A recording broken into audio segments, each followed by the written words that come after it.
Vamos a empezar con la clase el día de hoy. La clase es acerca del Consenso Europeo de Uso de Imagen Intracoronaria. Esto se divide en dos partes. La primera parte es acerca de la guía y optimización de la intervención coronaria. Y pues vamos a dar inicio. Los autores, el principal autor es el doctor Lorenz Raber, el cual es un cardiólogo intervencionista y él es adscrito allá en el Hospital Universitario de Suiza. Él fue el principal colaborador de este consenso, con otros médicos también dedicados al área de la imagen intracoronaria, ¿no?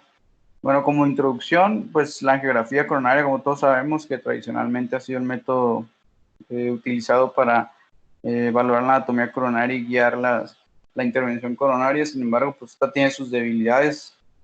Una de ellas, pues, no es capaz de evaluar bien las dimensiones del vaso ni determinadas características de la placa ateromatosa, y posteriormente al resultado del stent, pues no es muy fidedigno la valoración del resultado posterior al implante. Pues por esto fue que emergieron nuevas tecnologías como la imagen intracoronaria, específicamente el ultrasonido y la tomografía de coherencia óptica, lo cual pues nos dan información más fidedigna acerca de la implantación y la optimización correcta del stent. Y bueno, a través de los años la tecnología y los métodos, la técnica ha ido evolucionando en cuanto a estos aspectos, ¿no?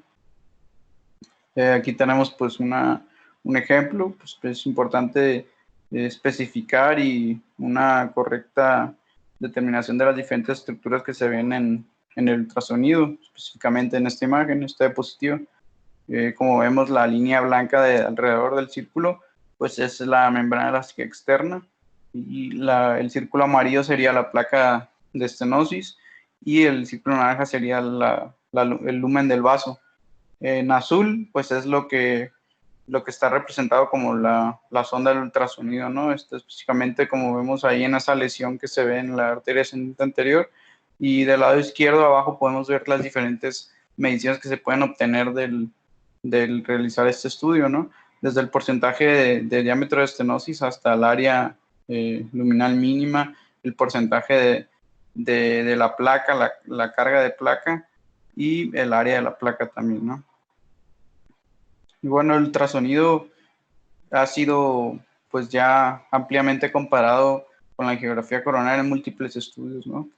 Los principales de estos, el IBUS XPL y el sitio IBUS, han sido estudios que comparados con la angiografía han mostrado disminución en MACE de manera importante, y esto dado por la disminución de revascularización de urgencia, ¿no? En el uso de ultrasonido para la intervención coronaria comparada con la angiografía coronaria. Aquí tenemos pues una tabla de forest plot en la cual podemos observar todos los estudios que se han realizado en cuanto a este tema de comparación de ultrasonido contra angiografía, y podemos observar que todos ellos han favorecido el uso de imagen intracoronaria para la colocación y optimización de los stents. Otro de los temas también de los cuales habla el consenso, pues es el uso de imagen intracoronaria para la intervención coronaria al tronco coronario izquierdo. Este es un tema pues ya también muy bien estudiado. Uno de los principales exponentes de este tema es el doctor José María de la Torre, el cual él realizó este estudio, en el cual observaron a 1.600 pacientes, en el cual pues hizo dos grupos, uno guiado por IBUS versus angiografía, y podemos ver ampliamente en las tablas de la derecha de Kaplan-Meier cómo los pacientes que usan IBUS para ICP al tronco tienen mayor probabilidad de supervivencia y menor tasa de muerte por cualquier causa, así como infartos y MACE, ¿no? De un 16% versus un 11% en aquellos pacientes que solamente son guiados por angiografía y con una P estadísticamente significativa.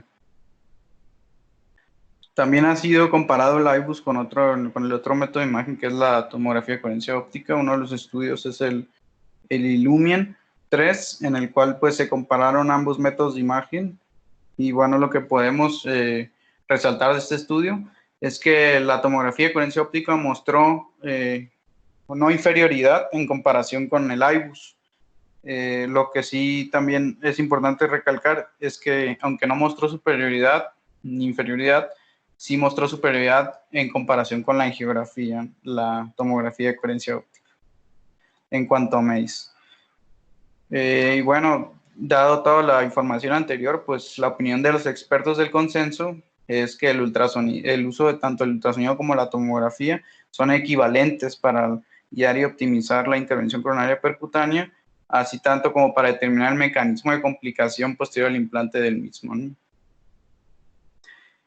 Bueno, también es importante conocer que cada uno de los dos diferentes métodos de imagen tiene tantas sus ventajas como desventajas para su utilización y es importante conocerlas, ¿no? Por ejemplo, en el IBUS, pues bueno, existe mayor información en cuanto a este método debido a que su experiencia en el uso clínico es más extensa, ya casi 30 años de que se empezó a utilizar el ultrasonido para la intervención coronaria.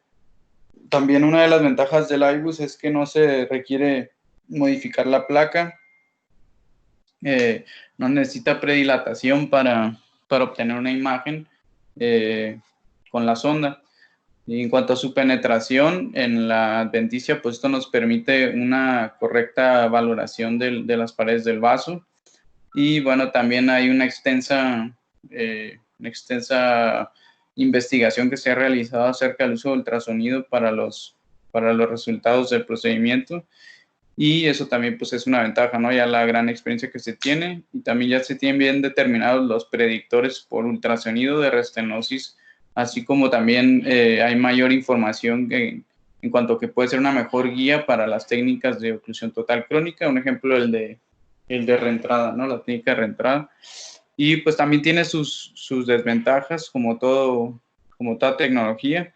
Una de ellas pues es que las imágenes del ultrasonido pueden ser difíciles de interpretar. Esto requiere pues un entrenamiento y un conocimiento. Es difícil diferenciar los diferentes tejidos. También la detección de trombo es un reto para el operador por el método de IBUS, no es muy adecuado. Y en cuanto a valorar si todo el tejido está cubierto por stents, por los struts del stent, tampoco es muy viable debido a la baja resolución del método de imagen, así como también determinar la mala posición y pues la baja resolución que tiene en su vista longitudinal, ¿no? Esas serían las principales desventajas del uso del ultrasonido. Y en cuanto a la tomografía de coherencia, pues bueno, también tiene muchas ventajas. Esto pues tiene mayor resolución, hasta 10 veces más en comparación con el IBUS, y gracias a esto pues puede detectar detalles más finos que pueden perder en el IBUS, como disecciones en los bordes del stent, que los struts cubran todo el tejido y mala posición, ¿no? También tiene mejor caracterización de los diferentes tejidos, permite una mejor visualización el calcio, por ejemplo, el cual es difícil por angiografía y también por IBUS. Tiene una mejor detección de trombo y sus imágenes son más claras y más fáciles a la interpretación, y el software es, digamos, pues más amigable, ¿no? Que obviamente también requiere cierto grado de entrenamiento. Su curva, pues, debido a la claridad de las imágenes, pues puede ser más rápida que la del IBUS. Las desventajas, pues, una gran desventaja que tiene este método de imágenes es que requiere el uso de contraste adicional. Se requiere para obtener una correcta imagen que no haya sangre en el campo visual. Así también como pues en la mayoría siempre es necesario la predilatación, modificar la placa para obtener una buena imagen. Tiene una penetrancia limitada y pues comparado con el IBUS no existen tantos, aunque sí existe mucha información y estudios de la tomografía, pues no es tan fuerte la evidencia como la del ultrasonido debido a la investigación que se ha realizado por un mayor tiempo, ¿no?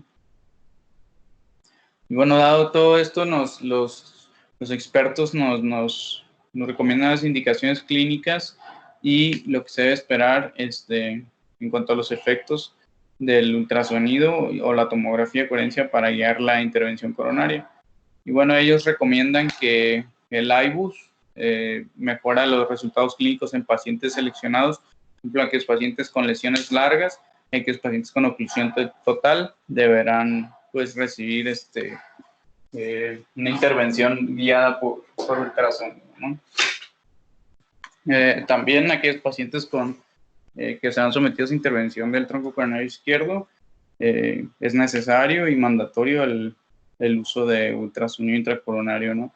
Esto se debe a pues, los retos que infiere el tratar un tronco por la complejidad y debido pues, a que un resultado subóptimo en este territorio pues, sería pues, no bueno para el paciente en cuanto al contexto clínico y su pronóstico, ¿no? También existe evidencia pues, de las ventajas de la imagen intravascular para guiar la colocación de stents en lesiones complejas. Así también, pues ellos dicen que la tomografía es más amigable en cuanto a la interpretación y más simple. Y bueno, también ellos recomiendan el uso de la tomografía de coherencia para identificar los mecanismos de falla del stent, como trombosis y restenosis. Y en aquellos pacientes pues, que tengan enfermedad renal crónica o que tengan mayor riesgo de presentar nefropatía por contraste, pues se beneficiarían más del uso del ultrasonido. Bueno, la adquisición de la imagen, bueno, esta debe realizarse antes del implante del stent para determinar la composición y distribución de la placa, identificar si requiere un tratamiento más agresivo para preparar la lesión y determinar el tamaño correcto del stent. Y bueno, para esto ellos recomiendan utilizar un dispositivo de pullback motorizado, el cual se realizará a 0.5 metros por segundo. Y pues siempre es importante la preparación de la sonda, ¿no? En la mesa, purgar la sonda antes de iniciar para evitar acúmulo de aire y con esto tener una mejor calidad de la imagen. Así como también la adquisición de la imagen, pues debe llevarse la sonda hasta 20 minutos distal después de la lesión que se quiere valorar. Y es importante también tener en cuenta que el pullback se debe realizar hasta el final del tronco o hasta el final de la osmia corona derecha, según sea el caso de lo que se esté valorando, ¿no? Bueno, para esto les traje aquí un video, solamente para recordar cómo se prepara, ¿no? La sonda del OptiCross, que es uno de los que nosotros tenemos disponibles en sala, que es de la casa comercial de Boston. Estos son los diferentes, el material que se utiliza, la sonda, el motor y el carrito, ¿no? Esto es un paso importante debido pues que en muchos procedimientos se tiene la prisa, ¿no? Por hacer el procedimiento. Entonces siempre hay que hacer bien estos pasos. Nos dan la bolsa y bueno, con la flecha hacia arriba es como nosotros la vamos a abrir y vamos a meter la mano hasta abajo y hasta arriba del borde inferior, abriéndolo para poder recibirlo, ¿no? Siempre es importante ver esa flechita negra que está hacia arriba, la etiqueta blanca, y a nosotros nos van a dar el motor con la pantalla viendo hacia arriba, ¿no? Así es como lo tenemos que recibir. Y bueno, así vamos jalando el ultrasonido. Y es importante que ahí no se vaya girando para que embone al final con la calcomanía que vamos a ver, que es por donde se va a conectar la sonda al final, ¿no? Entonces esa es la correcta recepción de la bolsa y del motor, ¿no? Del ultrasonido. Entonces eso es una correcta colocación. Y después, pues bueno, también esto es importante, la colocación de la sonda, bueno, del motor, perdón, en el carrito. Este embona primero de un lado y luego se empuja al otro hasta que hace un clic. Y bueno, ahí siempre debemos de verificar que corra. Y bueno, en cuanto al purgar el catéter, es muy importante, siempre hay que hacerlo. Y bueno, ya viene la sonda con esta conexión, una llave de 3 vías y una extensión larga. Entonces, y dos jeringas, una de 3 milímetros, de 3 mililitros, perdón, y otra de 10, ¿no? La de 10 va a ser para llenar la de 3, y con esa de 3 es con la que vamos a purgar la sonda. Entonces se conecta a la jeringa, vamos a adelantar esto un poco, que nada más es la purgada, y pues hasta que purgamos toda la sonda, ¿no? Ya la conectó, ya la purgó. Y bueno, en cuanto a la conexión de la sonda al motor, pues realmente solamente tiene una forma de entrar, solamente hay que hacer que embonen las piezas.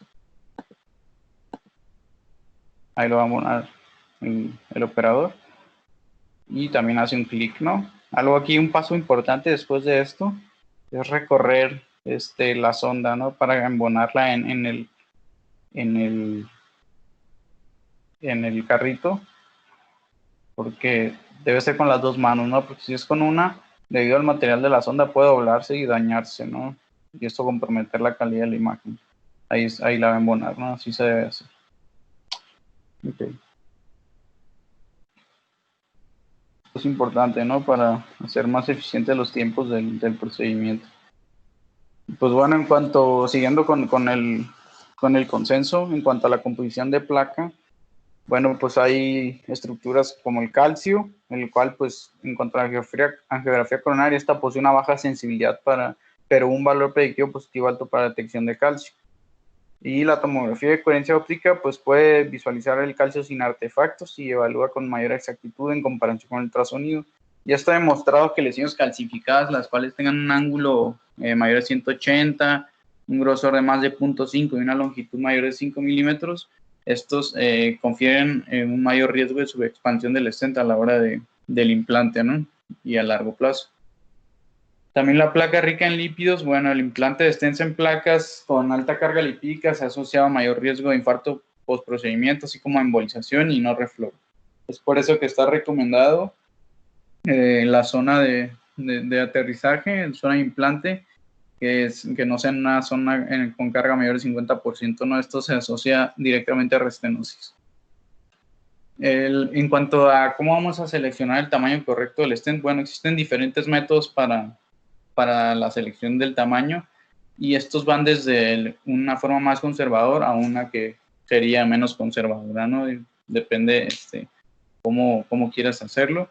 Pero bueno, el abordaje más conservador pues consiste en basar el diámetro del stent en el menor diámetro luminal de referencia, que pues normalmente sería el distal, ¿no? Existen otros métodos como el promedio entre la dimensión luminal proximal y distal, y bueno, una manera sencilla y segura que recomiendan el consenso, que creo que es la que más utilizamos nosotros en nuestra práctica en el hospital, es utilizar el diámetro de referencia distal y hacer una posdilatación subsecuente en la porción media y proximal del stent con un balón no complaciente. Y bueno, esta es una ilustración muy buena de la cual nos muestra del lado derecho, tanto en ultrasonido como en la tomografía de coherencia, cuáles son las estrategias, va desde la menos agresiva, la más conservadora, digamos, hasta la menos conservadora en ambas, ¿no? Es aquí el ejemplo que nos dan en el consenso, pues es una lesión en el segmento proximal de la arteria descendente anterior, y por ejemplo en el IBUS, la más conservadora sería tomar como referencia el diámetro o el lumen más pequeño, que como podemos observar ahí son 3.4, ¿no? Y la más agresiva sería a nivel de la lesión tomar la medición de membrana elástica externa, y pues eso sería como lo más agresivo para nosotros guiar el tamaño de colocación de implante del stent, ¿no? Bueno, la expansión del stent representa un predictor mayor de trombosis y de restenosis, ¿no? La expansión se va a definir como el área seccional mínima del stent, y a mayor expansión absoluta, esto va a estar relacionado directamente con mayor permeabilidad a largo plazo. Lo que se recomienda en vasos que no son el tronco coronario izquierdo es un área mínima de 5.5 metros cuadrados, la cual pues discrimina en eventos subsecuentes posterior al implante, ¿no? Y en lesiones que sean en tronco coronario izquierdo, los valores de corte en su porción distal es de 7 milímetros y en su porción proximal de 8 milímetros, lo que recomiendan el Consenso Europeo. Bueno, esta tabla también es muy importante debido a que son los criterios de un resultado óptimo del implante del stent, ¿no? Se debe tomar siempre en la práctica cotidiana al colocar un stent y al hacer ultrasonido, valorar la expansión relativa del stent, ¿no? La cual debe ser mayor al 80%, y este es el resultado de el área mínima interstent dividida entre el área luminal de referencia. Y bueno, esto debemos de hacerlo en posterior a cualquier implante, ya que es un indicador de una correcta colocación, ¿no? Y bueno, lo que ya hemos visto, ¿no? Más de 5.5 de área mínima interstent, y esto por ultrasonido y por tomografía de coherencia 4.5, ¿no? Ok, en cuanto a la mala posición, pues la relevancia clínica de esto, aunque es incierto, la malposición del stent se debe evitar, ¿no? Y debe ser corregida cuando sea anatómicamente posible, a menos de que ésta sea menor de 0.4, con una longitud menor de extensión menor de 1 milímetro. Esto no debe corregirse debido a que espontáneamente va a haber una integración intimal espontánea que va a corregir esta mala posición pequeña que no requiere intervención, ¿no? Y bueno, la mala posición adquirida tardíamente, esta representa una causa de trombosis del stent tardía y muy tardía, ¿no? Hay que tenerlo también en consideración. Y el prolapso tisular a través de los struts, esto pues se presenta en síndromes coronarios agudos donde hay mayor carga de trombo principalmente, pues también confiere mal pronóstico al procedimiento, ¿no? Disecciones grandes detectadas por métodos de imagen también son un indicador directo de MACE, ¿no? Bueno, vamos a hablar de cada uno de estos mecanismos. La mala posición, pues esto se refiere a una falta de contacto de los struts a la pared del vaso, ¿no? Esto puede ser un proceso agudo, debido a que nosotros no expandimos bien el stent, o esto puede desarrollarse después como un evento crónico y deberse a un proceso vascular de remodelado del vaso. El prolapso tisular, esto es la extrusión del tejido dentro del stent, ¿no? Puede ser protrusión de la lesión en el contexto de un síndrome coronario agudo, en el cual protruya material aterotrombótico, ¿no? Y esto es un predictor de trombosis temprana del stent. La disección, bueno, las disecciones mayores de 2 milímetros se han identificado por IBUS como un predictor de trombosis temprana también del stent. Y en cuanto a las disecciones, aquí se recomienda más el uso de tomografía de coherencia óptica debido a que es capaz de detectar disecciones más extensas hasta en el borde del stent. Y bueno, aquí tenemos una imagen representativa tanto de tomografía y así como de ultrasonido de cada uno de los mecanismos, ¿no? El primero, pues podemos ver por la tomografía que es muy gráfico, ¿no? La presencia de los struts que no están haciendo contacto con el vaso, así como también por el ultrasonido, ¿no? También se ve muy bien la mala posición. Y el prolapso tisular aquí sí no es no es tan fácil verlo por el ultrasonido, y es mucho más representativo por la tomografía de coherencia, ¿no? Así como la disección, podemos saber que está claramente en la tomografía de coherencia y no tanto así en el EUS, que pues requiere un poco más de experiencia, ¿no? Y bueno, esta es una de las imágenes más importantes del artículo, sino es que la más importante, ¿no? Es como la figura para llevarte a casa de la correcta, o todo lo que debes de lograr, ¿no? Después de la correcta implantación de un stent. Y bueno, aquí pues no está de más volverlos a mencionar, ¿no? Un sitio de aterrizaje en una placa menor del 50% de carga de placa, el área de expansión relativa al stent, ¿no? Que sea mayor del 80%, y esto cuando se saca el área mínima interstent entre el lumen de referencia, ¿no? El área mínima interstent que sea mayor de 5.5 por IBUS o mayor de 4.5 por tomografía de coherencia. Evitar la mala posición, recordar que no es necesario corregir menos de 0.4 y con extensión menor de 1, y evitar también, pues, por supuesto, las disecciones, ¿no? Para determinar el mecanismo de falla del stent, pues se recomienda el uso de imagen intracoronaria para determinar cuál es la causa de la restenosis o la trombosis. Esta, pues, puede ser identificable en un 18-40%. La subexpansión puede ser la causa de la restenosis. La fractura del stent, que no es tan común, hasta menos del 5%, perdón. Y también existe la neoaterosclerosis, ¿no? Las dos primeras pueden ser identificadas por ultrasonido y tomografía de coherencia. La última, la neoaterosclerosis, solamente por tomografía de coherencia. También hay que tener en cuenta que en el 60% de los casos no es posible determinarse cuál es la causa del mecanismo de falla del stent, y pues esto será más allá de la hiperplasia no intimal, no existe otro mecanismo identificado, ¿no? La trombosis, pues esta puede ocurrir por múltiples mecanismos y también pueden ser identificados por imagen intracoronaria, ¿no? Una de las ventajas de la tomografía es que esta puede distinguir entre trombo y otros componentes que pueden estar causando la trombosis. Sin embargo, pues la presencia de abundante carga de trombo puede dificultar la visualización de los struts, por lo que también se puede utilizar IBUS, ¿no? Ahí varía, pero se recomienda más la tomografía de coherencia.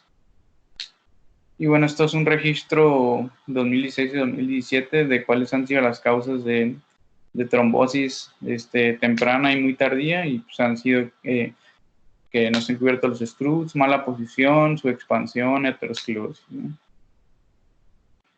La limitación de la imagen intracoronaria pues es el tiempo adicional que lleva el procedimiento, aunque este va disminuyendo conforme va aumentando la experiencia del operador, así como los costos de los mismos, y pues que requiere un entrenamiento para el cardiólogo intervencionista, ¿no?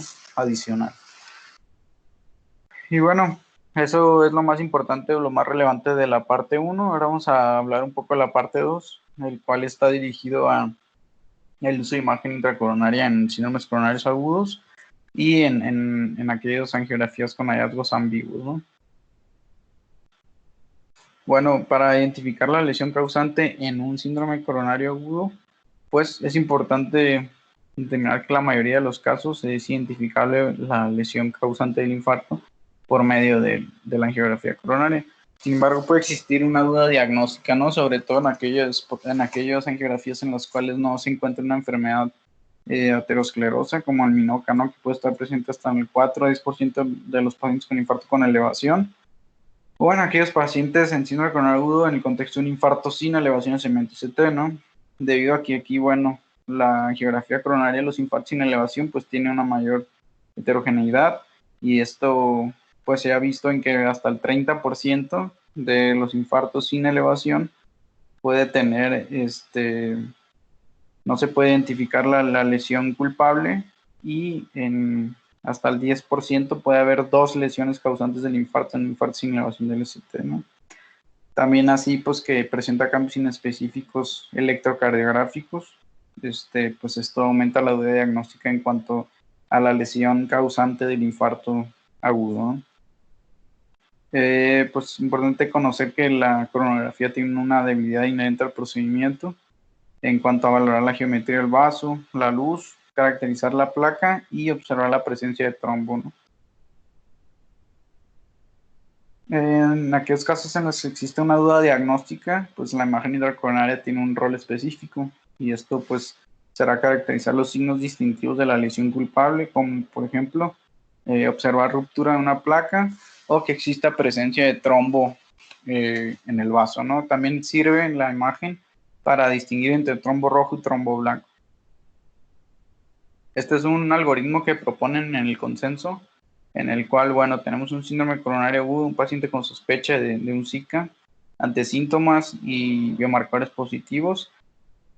Bueno, vamos a hacer la angiografía y se obtiene que tiene una lesión coronaria obstructiva y una lesión culpable identificable, pues se va a hacer la intervención coronaria, ¿no? Pero en aquellos pacientes que tienen un geográfico ambiguo, es decir, enfermedad de múltiples vasos, no sabemos cuál es el vaso responsable del infarto, está calcificada, muy tortuosa, o por la excentricidad de la placa, pues ahí es donde entra el rol de la imagen intracoronaria, tanto el ultrasonido como la tomografía de coherencia, ¿no?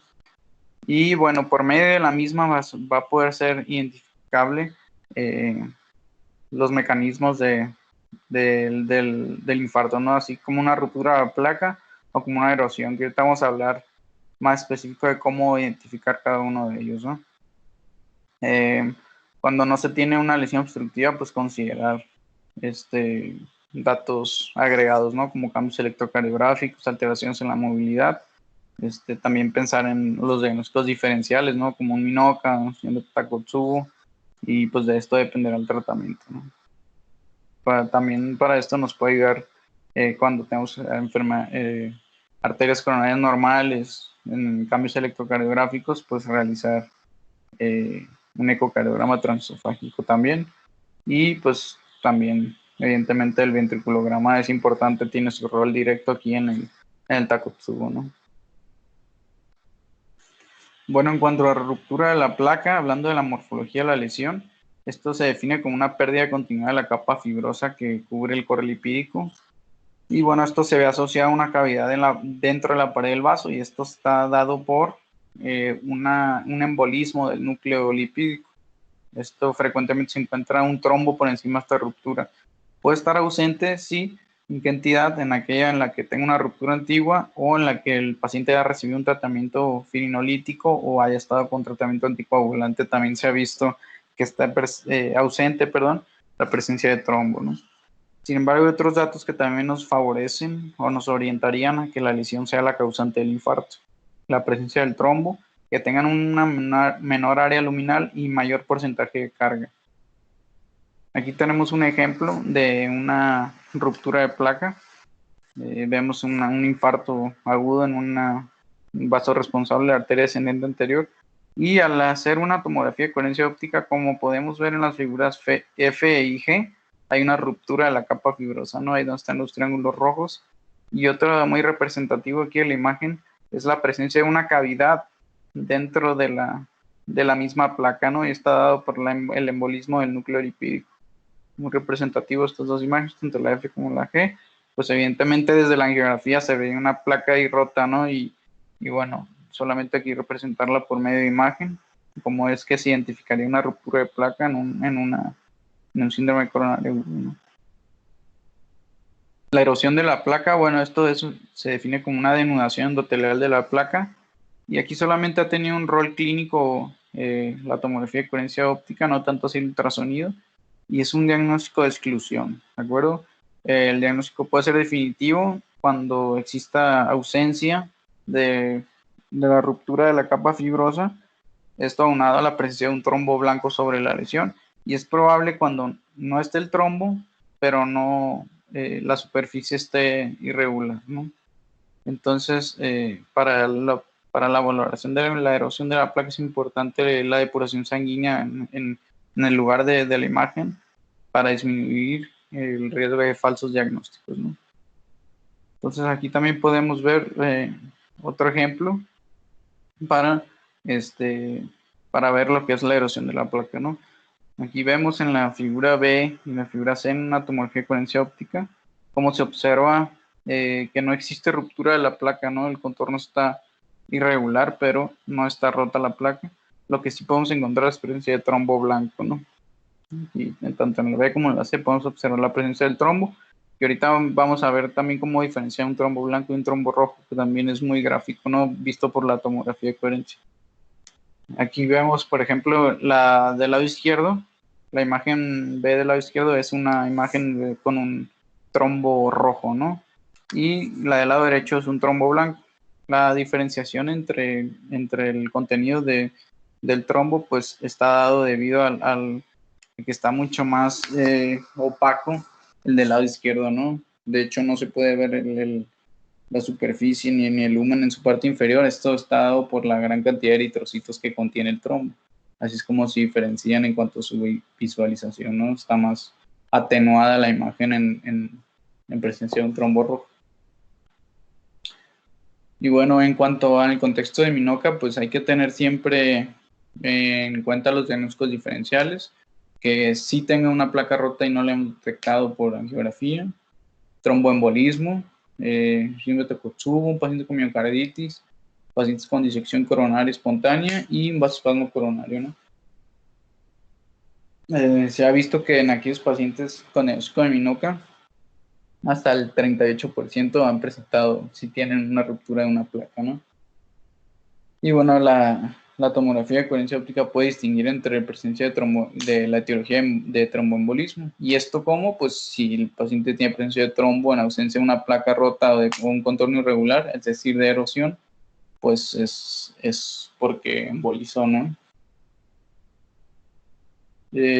También pues se recomienda utilizar un método de imagen durante la ecografía inicial cuando exista ausencia de lesiones obstructivas y si el contexto clínico pues no favorece otro diagnóstico, ¿no? La imagen intracoronaria pues puede limitarse a vasos con lesiones no obstructivas y pues también hay que valorar cambios electrocardiográficos, alteraciones de la movilidad. Puede llegar a considerarse imagen de los 3 vasos también, según sea el caso clínico que tengamos, ¿no? Y en cuanto al Takotsubo, pues es importante tener en cuenta que la presencia de la enfermedad coronaria no excluye el diagnóstico Y pues la imagen intracoronaria realmente no es esencial para su diagnóstico, pero tiene su utilidad en excluir una lesión culpable, ¿no? Por ruptura de placa o erosión de la misma. La disección coronaria espontánea, pues esta es identificable mediante la angiografía coronaria, y esto nos ayuda cuando es así a limitar la instrumentación del vaso, ¿no? Esto impidiendo que se propague la disección o, peor aún, causar un cierre abrupto del vaso. Y bueno, la utilidad de la imagen intracoronaria, pues cuando el diagnóstico no es claro, existe una duda diagnóstica de que exista la disección, y sobre todo cuando se va a hacer la intervención para confirmar que esté posicionada la guía en la luz verdadera por el intervencionismo, ¿no?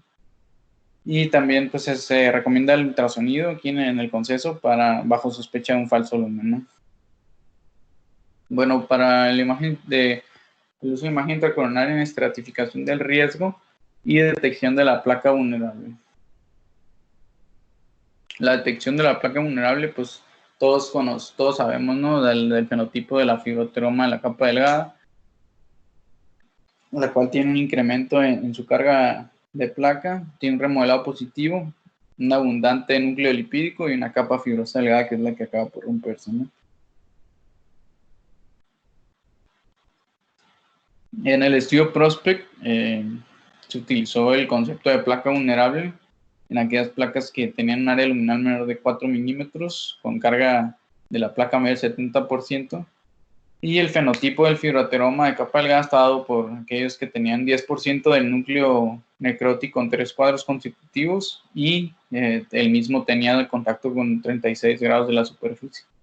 Y lo que observaron en este estudio, en el Prospect, es que aquellas lesiones con estas características de placa vulnerable tenían 11 veces más probabilidad de provocar eventos cardiovasculares mayores, ¿no?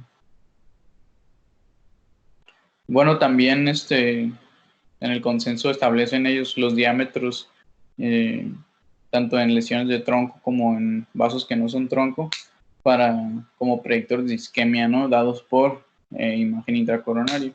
Y bueno, en lo que ellos recomiendan en cuanto a la medición del área luminal mínima en tronco coronario izquierdo, en aquellos pacientes que tengan menos de 4.5 milímetros cuadrados, pues será mandatorio mandarlos a revascularizar, ¿no? Y en aquellos pacientes que tengan mayor de 6, puede darse un tratamiento conservador con seguridad, ¿no? Y hay una zona gris, aquellos pacientes que están en 4.5 a 6 milímetros cuadrados, y en esos pacientes lo que recomienda el consenso de imagen es considerar un estudio fisiológico, ¿no? Una guía de presión para determinar si tiene isquemia o no en ese territorio dado por la lesión.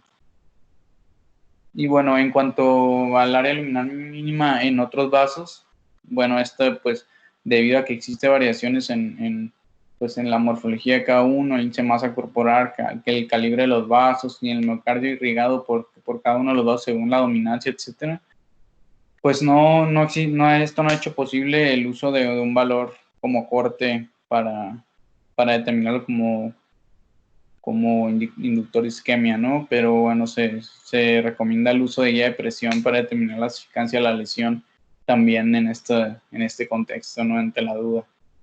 Solamente está bien establecido en aquellos pacientes con tronco coronario izquierdo. Y bueno, como conclusiones, pues la indicación del uso de imagen intracoronaria para la optimización del stent, pues ha cambiado según las guías europeas de 2B a 2A. Hay que tener siempre en cuenta que la geografía, aunque sea el método inicial, pues tiene sus limitaciones diagnósticas, y conocer pues las utilidades de la imagen intracoronaria y los beneficios que otorgan en diferentes entidades clínicas, como ya vimos, ¿no? Y bueno, los avances en la tecnología de los métodos de imagen, pues cada vez son mayores, y esto pues son buscando beneficiar la intervención y pues mejorar los resultados en el paciente a largo plazo, ¿no? Y creo que ya es todo. No sé si tengan alguna duda o un comentario.